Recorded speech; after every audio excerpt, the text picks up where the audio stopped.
అవునంటే అవును, కాదంటే కాదు. నచ్చిందా నచ్చింది, నచ్చలేదా నచ్చలేదు. ఎవరికొరకు మొహమాట పడాల్సిన అవసరం లేదు.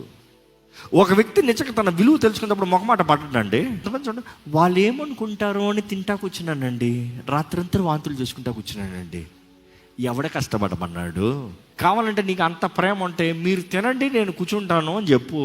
అంత మీరు తినండి, నేను తింటానని చెప్పు. అనుకుంటారని ఎందుకు బాధపడతాము? నిజంగా ఆ రీతిగా నేను అబ్యూస్ చేసేవారంటే వారి దగ్గర నుంచి దూరంగా ఉండు. దేవుని వాక్యం తెలియజేస్తుంది, సాధ్యమైనంత వరకు అందరితో సమాధానంతో బ్రతుకు. సాధ్యమైనంత వరకు అందరితో సమాధానంగా బ్రతకగలవని ఛాలెంజ్ లేదు. You will put your effort. If not, no revenge.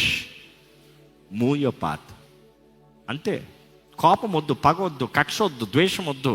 శుద్ధ హృదయంతో బ్రతుకు. యు సీ, దేవుడు మన జీవితంలో అనేక సార్లు మనం ఫలిస్తానికి కొన్నిసార్లు ఎరువునేస్తాడు, కొన్నిసార్లు మందు వేస్తాడు. ఎరువు మంచిగా ఉంటుందా?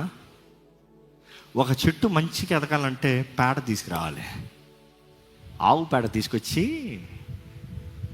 కలిపి వెయ్యాలి. నీకు ఎట్లా అనిపిస్తుంది తెలుసా?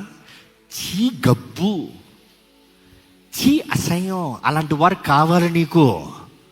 మా నాన్నగారు ఎప్పుడు అంటారు, రే పాసి తోదానికి బండలు కావాలరా, లేకపోతే నీ పాసి వదలతావు. నీ పాసి పోతానికే దేవుడు బండలు పెడతాడు. వారు నిన్ను రుద్దుతారు. సంతోషంగా అంగీకరించు. దాన్ని బట్టి నీ క్యారెక్టర్ డిఫైన్ అవుతుంది, రిఫైన్ అవుతుంది, షేపప్ అవుతుంది. Accept with Joy. దేవా స్తోత్రం, నన్ను ఈ రీతికి మలుస్తున్నావు.